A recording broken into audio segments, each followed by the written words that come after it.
All right. Well, it looks like we're ready to go, everyone. Welcome one more time and good morning. Today's webinar, Affordable After Hours Pickup Service. My name is George Bergstrom, and I'm the Southwest Regional Coordinator for the Indiana State Library's Professional Development Office. I'll be the host and question moderator today, and our presenter this morning is Julie Elmore. I'd like to start off with just a few quick announcements. First, to register for other webinars available from the Professional Development Office, please see the Indiana State Library's events calendar, which can be found on our website at www.in.gov/library. For a full list of our current and in-person training menu, please see the continuing education website. The Indiana State Library has many ways we try to stay connected to library staff across the state. For weekly updates on upcoming trainings and to learn more about what's happening in libraries across the state, please subscribe to our weekly e-newsletter, The Wednesday Word. We also offer a blog, which provides information about the Indiana State Collection, interview spotlights on library staff from across the state, and information about upcoming events at the State Library.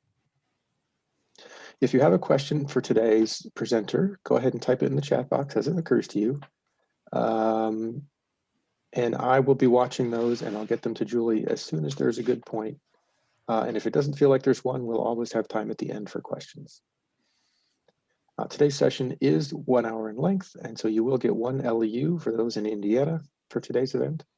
I'll be sending those out shortly after this is complete, along with a link to the webinar in case you want to refer back to it in the future.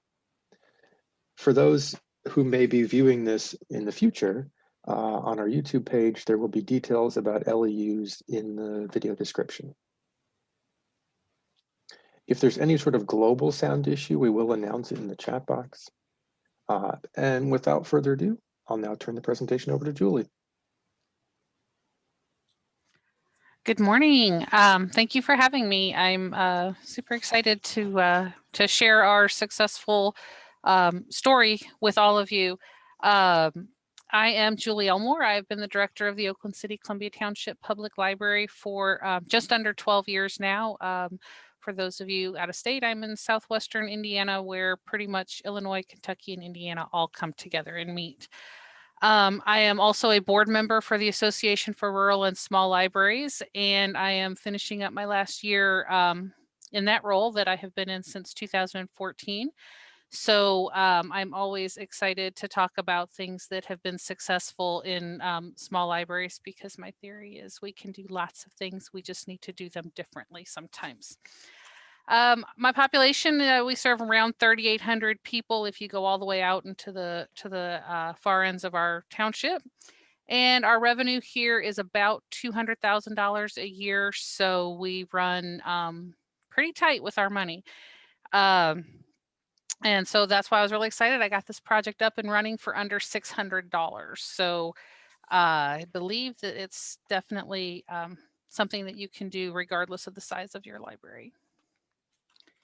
And there we go. So what got us to do this project? We run on $200,000 a year. And if you're outside of Indiana, in Indiana, our libraries are responsible for everything. Our library budgets are responsible for everything from, payroll to a new roof. So our buildings are ours, and $200,000 a year doesn't go too far sometimes. And I was always just kind of dreaming when I would see other large libraries be able to pull off, fancy services that were automated. And I'd seen the vending machines at conferences, and then I saw the price tag for vending machines and said, okay, time to look at things a little bit differently. And so then I started thinking, all right, well, we'll take a look. And then COVID happened, and our limited hours happened, and the need for having less contact happened. And with our limited hours, we were mostly limited in our hours because we lost some staff along the way. And we decided that during a pandemic was maybe not the best time to bring more people on and to try to get people trained. So our hours had kind of constricted a little bit. So then, of course, there's the mask mandates, and people were just not coming in quite as often because they just, for whatever reason, I've got some really good friends that absolutely cannot wear a mask. And then, families, we have some families with 4 and 5 kids. By the time they got everybody masked up, and then trying to have limited people in the building, it was really hard when my small library could have maybe 10 people in the building, including staff, and you have a family of 6 that wants to come in. So we just started looking around for some alternate solutions, and just generally wanted to make things easier for people in a year that some days just basic functioning was not easy. So I was starting to try to figure out some things to look at to maybe try to get a grant to fund. And of course, like all good things, I found the idea from somebody else on Facebook. Jean Gaskell of a library in Michigan had posted on the Public Library Director's Facebook page that she was doing something with her outdoor lockers. And I was like, wait, what? So knowing that, they were a small library, I reached out to her, and her solution led to our solution, which is an outdoor locker pickup system. And when I talked to her, I was like, well, what kind of lockers are you using? And what are you doing with this? And what are you doing with that? And she was like, oh no, we just got some regular school, like gym type lockers. And I was like, oh, I was like, I should have thought of something that, sometimes we think, oh, we have to go big and we have to go with the fancy automated stuff that we see. And sometimes the solutions can be pretty simple. So then I set off to learn about lockers and types of lockers and locations of where to put these lockers. And I learned more about locks, I think, than I ever, absolutely ever wanted to know. I was really, really grateful for that post. And I always like to give Jean a shout out because without her posting about what she did, I would not have morphed it into what we did. So this wound up becoming a program for us that we have gotten some really, really great feedback from. Our patrons just seem to love it. The first thing that we wanted to figure out was the location. And this is not my first choice of locations. We actually originally were planning on putting it on the back side of our building, which is the more frequently used entrance. But we started considering certain aspects. The first, of course, being we wanted it to be in an area that was protected from weather. Because even though we are in the southern half of the state, last month we took 7 inches of snow, and it's not uncommon to get, storms and things of that nature through here. But so we wanted to make sure that was kind of had some sort of protection. And you want it to be in a fairly level place, or you're going to need to figure out a way to put some shims underneath it to make it level. You also want it to be in a spot that's easy to get to for your patrons. So in our case, it's right outside our front door. There's a big long walkway that they can come up to, and it's fairly easy for them to get to. They can just pull up right in front of the building on the street, pop out, run up, grab their stuff, and come back in. So it's pretty close to where they are. And then, of course, you also want to consider security, because if it's after hours, especially in the wintertime, it's dark. So, and we designed this, for some shift workers, you never really know what time somebody's going to swing by and pick up their stuff. So if they're coming by at 10 or 11 o'clock at night, you want to make sure that it's definitely a well-lit area. And you want to make sure that, if at all possible, we wanted to make sure that we put some security cameras on that as well. So we just wanted to make sure that it was a little bit safe for us. Like I said, originally we were going to the back side of the building, and these are a good, 12 inches deep, 14 inches deep. So once we kind of had set it up where we thought we were going to put it, I was like, what's going to happen here? And they were like, what? And I was like, every kid that's hanging out up here is going to hide behind these things and start jumping out to scare their other friends as they leave the building. And because that's what kids would do. I have 3 boys. That's what they would do to each other. But also when staff leaves for the night, we figured if it was easy enough for people to hide behind, we didn't want to create something that you could not see what was on the other side when you walked out of the door at night when you were closing the library. So we opted to move it to the front of the building, which was definitely safer for staff and security. So, and we actually also found in our front that right there behind the columns, they just seem to tuck right in nicely there. So that is our location. So then we started talking about the supplies for our project. When I started looking at lockers, there's plastic lockers, which I thought, plastic lockers, that's what I'm going to want. They're going to be outside. And then I started looking at locks, and then you look at mechanical versus digital locks. Because they need to be easily changed and easily coded for patrons, because obviously if your password is 1234, it needs to be something different for the next patron, or everybody in town is soon going to know what the passwords are. So we needed to make sure that they were changeable and easy on our end to recode them. And at first we started looking at when we were looking at the plastic lockers, the digital locks fit plastic lockers, but digital locks are really only designed for indoor use, kind of think like your inside hotel safe kind of a recoded lock.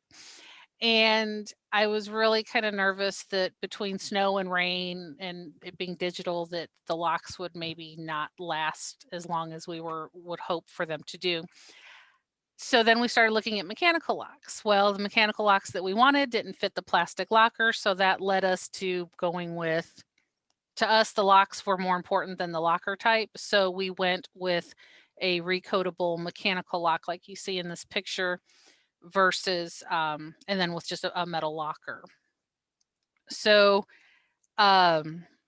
once we decided that we were going with these Zephyr locks, then we also said, okay, if we're going with metal lockers, we needed to make sure that we could protect it, which is where the Rust-Oleum comes in. And then in other forms of protection, we also bought some weatherproof tape, because there's some, well, they're designed for gyms and things like that. So they're designed for, again, I said I had 3 boys, so lockers are designed for for gym classes, and so there's some holes and some ventilation built into these. And across the top there were some small 1/4-inch holes or whatever that are pre-drilled into them. So we just sealed them up with some heavy duty waterproof tape, and then we commenced to spraying the entire exterior with Rust-Oleum, just so that we kind of gave it a little bit of extra protection. And I skipped over the master keys. Whatever you do, don't forget to order the master keys, because I always made the assumption that when you ordered locks that the master keys would come with them. Pro tip, they don't. And when you're trying to have things shipped to you during COVID, that delayed the launch of our project by 2 weeks waiting for master keys. So if you do decide to go with these type of locks, they don't come with a master key. You have to order that separately. And then from there, you just need, we drilled them into the concrete because we didn't want them to fall or tip over in a storm or be otherwise damaged, or I don't know what, but we wanted to make sure that it was secure. So you could drill and attach it to your exterior walls if that's what you prefer. We had brick. I cringe at the thought of drilling into brick, so we drilled it into the concrete using the feet of the locker system. And when you go into concrete, you also need concrete anchors and bolts. So that was pretty much our supply list. And I have another slide that shows a little bit more specific that than what we used. The Dremel with the metal grinder, this is where you're going to use it at. So if you get up close and personal to the locker there, you'll see where the power tool alert is. That is where you would historically put like your if you were in high school and you would put your combination lock on, that's the little loop that a traditional lock would go to. These locks go, these locks are pre-drilled to fit into where like the handle that you would normally lift up to open the locker would be. And then, so you still have this weird little metal piece that sticks out down at the bottom. That fit is so tight. I mean, it's like they were this close to having it perfect fit. But we did wind up taking just a little metal grinder or a Dremel, and it was, I mean, it was literally like hit it and done. There was not a whole lot of like, oh, let me keep going, let me really work hard at it. It was truly, if it was 1/8 of an inch, that's probably an exaggeration. It was probably more like a 1/16 of an inch that had to come out, but it just would not fit there without that. So if you replicate this project, just go into that knowing like, she said these locks would fit and they don't. You do have to grind that just the slightest bit. And again, because we grinded that off, we made sure that we hit that specific area with a little bit more Rust-Oleum as well. When the lockers came in, we did wind up having to assemble them. It was fairly simple to do. Just I had a staff member who wanted to go and do that, so I was like, go for it. But in the course of planning this presentation and going back to the website to reprice everything out, I learned that for $20 more, you can just buy the lockers already assembled. So for 20 bucks, you know, it might be worth it to just buy them already assembled. But if you don't and you really just want to DIY it, it was not a difficult assembly to do at all. Again, that waterproof tape, there's some seams along the upper part of the locker, and we just took the very top locker and put the tape on the inside of that across the top seam. And then we taped over the little 1/4 inch holes. We only did it to the top locker because we still wanted to keep a little bit of ventilation, and where we have it, we decided it really wasn't necessary to go any further than just the top locker. We did do 2 coats of clear Rust-Oleum across the entire locker. I will tell you that also when you're doing that little grinding thing, if you look right there along the edge, you can see where we were a little sloppy with the grinder. We nicked the locker, in which case, in addition to clear Rust-Oleum being a good friend of yours, the gray Rust-Oleum is also a good thing because we just touched it back up with a little bit of gray spray paint, and nobody other than me really notices that it's not supposed to look like that. So anyways, we also did another skimmed coat. You know, pro tip to spray the Rust-Oleum before you put the locks on and let that dry really well. We kind of did it a little backwards, but for you, you're going to do it the right way. You're going to spray it first, then put your locks on, and then put a little coat around. We did, you know, we just wound up taping off the locks so that we didn't, you know, we didn't want to spray paint into where you push the buttons down. So that is pretty much, that was the bulk of our installation process. Like I said, you're either going to want to put them to an exterior wall, or you're going to want to put them into the ground through the feet of the lockers. We did we have a local, I was like, oh my gosh, the idea of dealing into concrete was, I didn't have the right tools. I needed 4 holes drilled. I honestly just went to a local company that has some general laborers on staff and said, hey, can you do me a favor and attach my lockers for me to the ground? And they came over, they sent somebody over, and within 20 minutes, they had 4 holes drilled and they were gone. And they had bolted them all in. So I would, if you've got a facilities person, great, go for it, let them do it. But you know, for those of us that we are our facilities director and we don't have the, you know, a concrete drill and the right bits or whatever, just go ask somebody to do it. It's, you know, it's 4 holes. It's not going to take them a long time. And usually even in the smallest of towns, we've got somebody who has the right tool. This is my supply list that we used along with the prices for everything. These are the exact model numbers. I'm happy to share this with anybody that wants it, but you can see that our locks, our keys for the lockers, everything came from Global Industrials. Our lockers are what's called a 4-tier locker system because there are 4 lockers in each column of the lockers that you would buy. To do it again, I might redo this project and do a 6-tier locker. We thought, oh, you know, but the people that get stacks and stacks of books, we didn't, you know, we wanted to make sure that they would fit. most often somebody's picking up a couple of books. So we would have rather have had 6 lockers in hindsight than 4 really tall ones. But, if somebody does take so many that they don't fit, then we would have just give them 2 lockers. But, anyways, that was to, woulda, coulda, shoulda. But again, I might have a couple hundred active library card holders, so we didn't need to have um, huge amounts. So we went with the 4 because that's what we found. That was the price was right, and that's where we went. That the shipping, you can't really get around that. And Rust-Oleum, you go to your hardware store. That was pretty much it. So our total cost for this project was $562. That's not bad for a new library service, I didn't think. If you need to save a little bit more money because $562 might be above your threshold, then you might be able to just go to either your city public works office, your high school. A friend of mine, they actually went to their public works because their fire department they either had just built like a new fire station or something, and she wound up their old fire station had lockers, so she got a set of lockers from the fire department for free. So think, outside of the box. There may be some extra lockers floating around at your school. Gives you an easy way to repurpose those. So that would save you, another $100, and that would get your project under $500. So that's even better. If you're lucky enough to still have access to potentially some COVID money, you could make the case. We did with our county for part of this that it's less touch, less contact, less everything. So you could make the case to go after some remaining COVID grant money if you're able, if your area still has some available to you.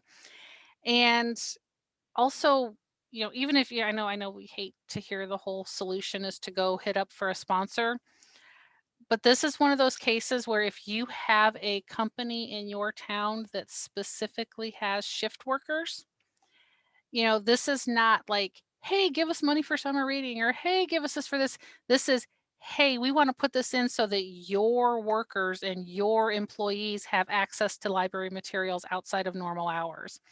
So this might be something that you may very well be able to get a local corporation, and depending upon the corporation, they may say, well, we're not going to give you $500, but here's your lockers, we'll give you those, or hey, here's, we have this, or we'll install, or whatever. So I think that it's definitely one of those opportunities for a good partnership with a business because you are going to specifically benefit their employees.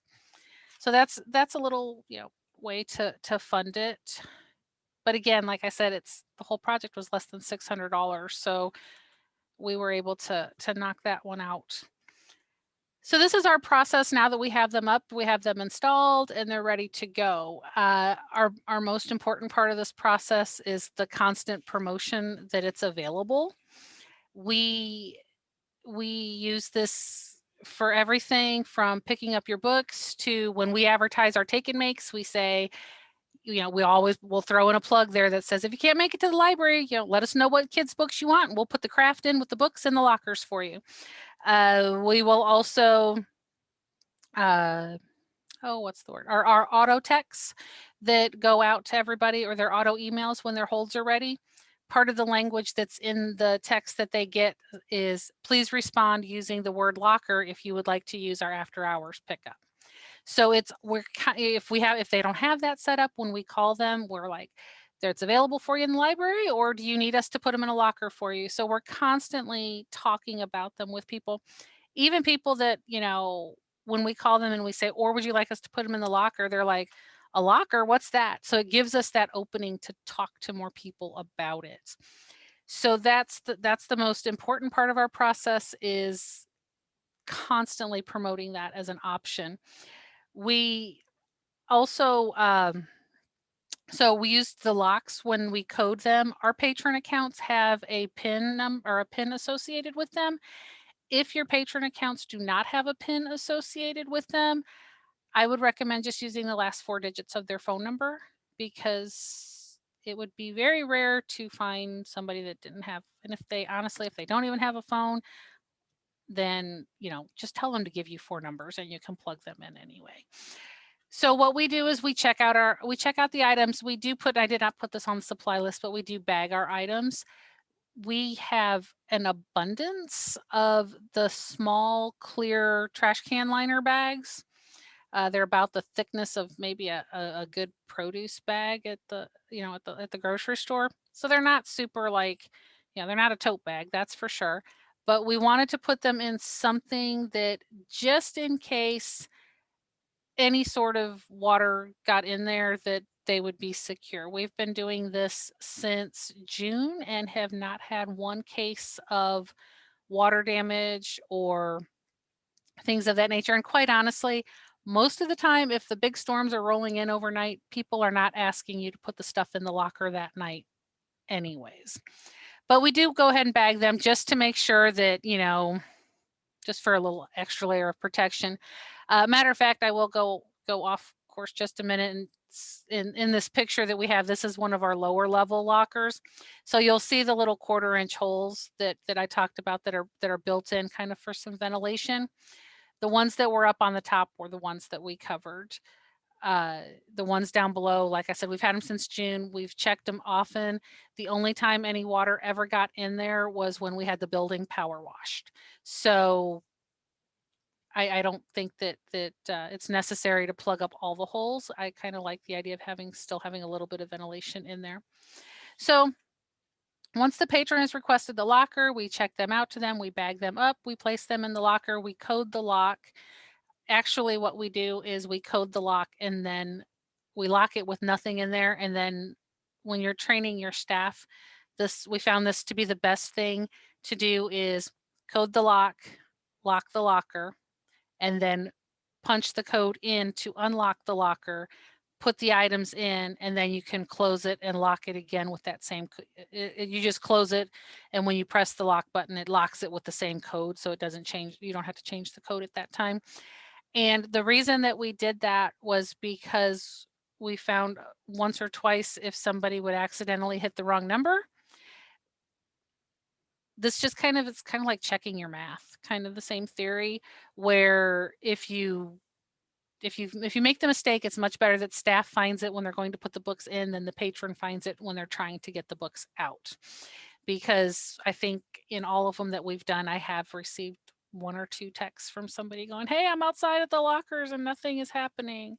And we have found out later that they were accidentally coded the wrong way, which is what prompted us to change our processes to code, test, put the stuff in, and then lock it.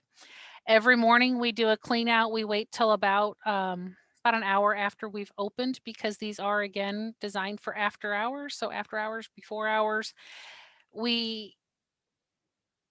When we first launched, we didn't think that people would treat this as their personal hold shelf and wait several days to come and pick them up. So after about a month, we found that we had to change it up a little bit. And what we now do is part of our language, when person texts us, it says locker, we respond back and we say, your items are in locker number 2 and will be available after close of business today and until 11 o'clock tomorrow morning or 11 o'clock on Monday. That way, if they don't come and pick them up, you're not plugging up that locker consistently until they come to get their stuff 3 days later. And the reason that prompted us was because on weekends, sometimes on Saturdays, it's not uncommon for us to have all 4 lockers in use, which is why woulda, coulda, shoulda, I would have bought the 6-tier lockers instead. But, whatever works for you, you will find your own process. Also, very importantly, on the outside of every locker is what's in the upper right corner of this slide. That is the patron directions for how to access the locker. We found that that's important for them to know. So, without having that, they're just kind of standing there, and it saves you from having to try to explain. We just tell everybody, they're like, well, how do I get my stuff out? And I'm like, you follow the directions that are taped to the front of each locker. So that's how it works in order on staff end on the inside of the library. If you had a bunch of these, you could make a fancier spreadsheet and computerize it or whatever. But honestly, we're small and we have 4 lockers to keep track of. So we just have a big gridded sheet of paper that has 1, 2, 3, 4 going down, and then across the top we just put the day's date, and then we just write in whatever pin number is in the locker. You could write the card number, whatever, easy, just a way to keep track of it. So in the morning when you go in, when you need to clean them out, if they're locked, you have the pin right there and ready to go. It also reminds us at 3 o'clock in the afternoon that we've already got 2 of the lockers spoken for. So it's just a real simple way of just keeping track of what's in there. Usually in the morning, if something is still in there, we just pop them open with the master keys. But if you have this paper, you can just as easily open it up with their code and move on. So that's kind of our process for how we do it. And it's been a huge success. Like I said, there are weekends that they are completely full. There are times that we have people who we have a couple people who pretty much this is their only way that they use the library now, because they work very extended hours. So it has prompted them to use the online ordering through the catalog more. So these are some of the comments that we've had on our Facebook page. This one, of course, was another person's actual post where she took the pictures of the locker and wanted to share with the community. So that was really great, because her doing that post on her wall, she is she's pretty well known in the community. So that also gave us a little bit of people reading that going, wait, I didn't know they did that. So that was a benefit as well. We have found that our biggest users are preschool teachers, because they will request their books during their workday, come by and get them on their way to school the next morning. We have found people that work extended shifts are definitely popular users. And we found that the weekends are used a lot. I mean, a lot, which was kind of like, okay, that was what's going on there. And it wasn't that our Saturday hours were inconvenient or anything, but it was that they are doing things on their Saturday, and they are, working in their yard, they're doing whatever. They don't want to get out away from home, or they're actually out over and they've gone to town, so to speak, and are doing all their shopping in town on Saturday. So they're not thinking to come to the library. But what they are doing is they stop on their way to church when they come to church on Sunday.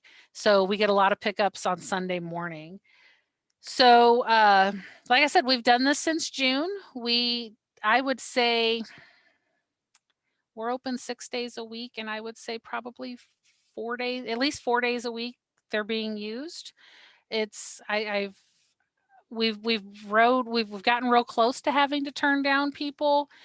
Even if you do have to turn down somebody, it's not that bad to say all of our lockers are full today, but we will put it in the locker for you tomorrow. They're usually pretty understanding of that. And that's really it. Like I said, I kind of watched it a lot over the winter, because I wanted to make sure that we weren't getting any rust damage or anything from the snow or the storms. But we do plan on, later this spring, we'll go out, we'll probably hit it with, with another coat of Rust-Oleum during this, kind of treat it once a year. We have some metal outside we have a metal outside trash can that every year or so I have to repaint with some metal protection on it. So, other than outside maintenance, it's really just, it's up, it's running, and it kind of runs itself. So that is what we have done. If anybody has any questions, I am happy to take them. I know we kind of wrapped up a little, at least my presentation wraps up a little early, but really and truthfully, it just goes to show that this process is really simple, really affordable. So I didn't have to, go tell you my hunt for how to fund it or anything like that. So it's a really simple thing to do for your patron base that is, it's small, but the impact is really great. Oh, there, I was going to show you too. This one is obviously, the one on the right is our our library. You can see where it kind of tucks back into the corner there behind the column. The one on the left is actually a friend of mine's library in Show Low, Arizona. She had seen my post and called me and said, hey, so she wound up actually having access to this bank of lockers.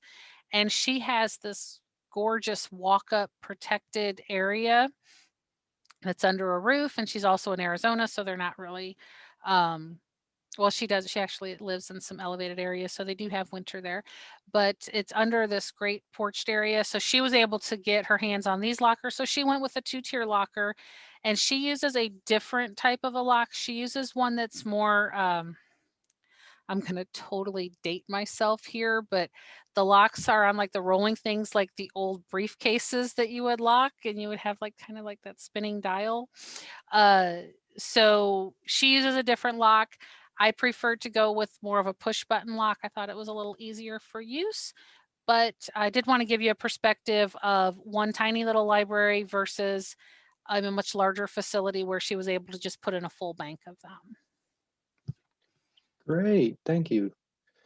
So we do have a couple of questions. Sure. First one, did you tape over the door vents? Someone who has I sort of didn't. sideways rain and other. We didn't, mainly because if you actually look where ours is, it would be really impressive if they got up and underneath the vents. Mhm. So, but that waterproof tape was really it's definitely pretty sticky, and it holds up really well. So if you felt that that was a need for your area, I think you could do that on the inside. We just didn't find the need for it. Sure. Next question was, can you show a picture of the spreadsheet? I'm Oh, assuming the one um, where you keep track of what's in each locker. I don't have one handy with me, Yeah, but quite honestly, it's it's pretty generic. I'm kind of drawing one out right now for you, and I can hold it up to my web camera. And then 1, 2, 3, 4, 6, 7, 8, 9. Okay, so I mean, obviously this was drawn in about 30 or 10 seconds, but oh, and I can't see myself on the web camera because of my screen share, but I don't know. Can you see that? you can drop the screen share if you want. Oh, perfect. Let's do that. Yeah, okay. So it literally is a cleaned up version of this. It's locker number 1, 2, 3, 4, and then the dates across the top. We change it out every month, and that just lets us have some better record keeping. Sure. Someone asks if you found anything out about life expectancy of the locks with combo changes several times a week. These locks are designed to be changed a lot, or they're to be recoded a lot. So we feel that they're going to hold up pretty well. Sure. We haven't had any issues with them. I was really concerned, like when the weather when it would get cold, if they would freeze up at all. Haven't had any concerns at all. So I would expect we're coming up on it's April now, so we're in about 10 months in, and I haven't thought twice about those locks. Great. And I will reassure everyone, yes, this was being recorded. We will get it shared with all of you who are here today, and then posted to our YouTube archive for viewing by others who are not in attendance. Are there any other questions for Julie? If you need the I just dropped my email address into the chat. So if Awesome. for some reason you want a copy of my supply list, I am happy to send that to you. Sure. Great. All right. Well, I'm not seeing other typing. Oh, here we go. No, thanks. Yeah, we're starting to get our thanks and great Okay. job. Well, hopefully the lack of questions means that I covered most everything. Like I said, it was so simple. It's one of those things that in hindsight, I'm like, seriously, it took me that long to think of that. But you know, I also tend to think of when you see them in conferences and you see the $10,000 price tag for an automated system, you think, yeah, I'm not going to ever even be able to do that. So you just kind of skip right past that. Yeah. So to realize that it was so affordable, I was A, stunned, and B, thrilled then that we were able to do this. Sure. The other thing I'd like to let everyone know, as you're maybe thinking of questions and typing all your thanks, are for the Indiana librarians, I will get the LEU out to you. Hopefully Zoom has made for a better user experience during the webinar, but it means we can't drop a file into you. So I will definitely get that out to the list of participants within the next week or so. Still lots of thank yous. Yes, discouraged by the cost. Oh yeah, I'm guessing if you wanted to offer other locations in the community, you could probably do that as well. Would take staff traveling, but other pickup areas might be beneficial. Yeah, if you don't have, if you don't have a covered area or something by your library, you may very well be able to put it, if you have a business that's real close to you, or if you don't care to stop at the grocery store on your way home and put it there, whatever's, look around, the answer's somewhere. Oh, someone asked patron base. I believe you said 3,800. Yeah, my service population's 3,800 people, and that's pretty spread out. That's if you're including people out into the country. All right. Have you had any problems with people trying to break into them? We haven't, but that was we really kind of thought that we would, but then because of well, for lots of reasons, but we haven't. We have not had anybody try to break into them. But we also really made an effort that we put that under a light, so it's incredibly well lit, and it's also we have the security camera on that, as if nothing else, just to keep an honest person honest. Yeah. And someone asked, so the items are checked out to the patron before placed in the locker. Correct. Yeah.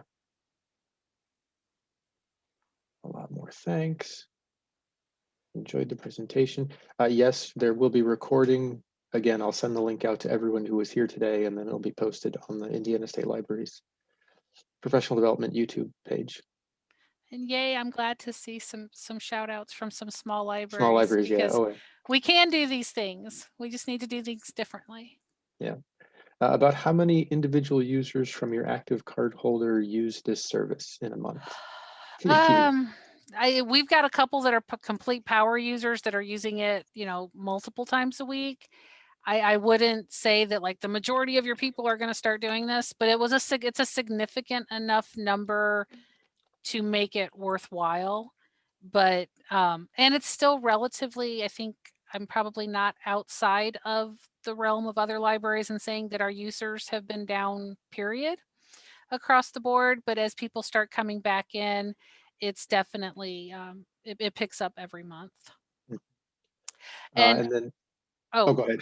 go ahead. Oh, just someone says, if someone doesn't come for the item before the locker is emptied out, do you put it on the regular hold shelf or do you check it back in? We just put them on the regular hold shelf and they can pick them up later. We usually keep them for 3 or 4 days, but they are already checked out to them. All right. Well, I think if that's it. Yeah, lots more thanks, but no more questions yet. Well, I will stick around for a little while longer if anyone has more technical questions. Thank you all for coming. Yes, go ahead and stop recording, Lisa. I'm sorry.